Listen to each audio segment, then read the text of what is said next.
Pesniki so najmočnejši na stranišču.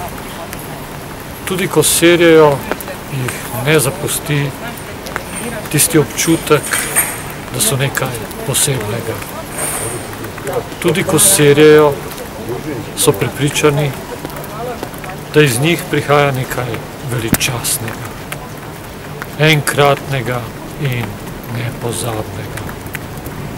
Samo tedaj se jim zdi, da jim pozaba ne more do živega.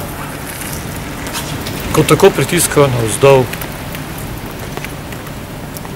se jim angeli smejijo s stropa. Čisti so kot neuporabljen toaletni papir.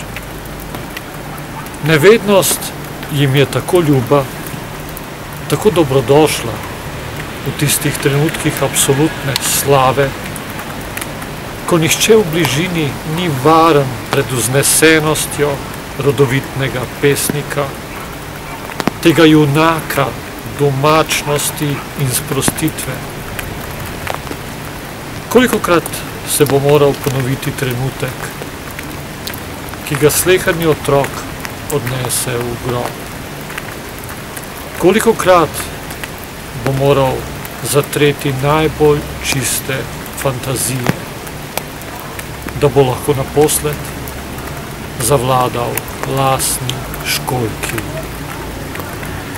Ker skrivnost, ki jo odnese s seboj, vsakič, ko sede nanjo, je največje sranje tega sveta.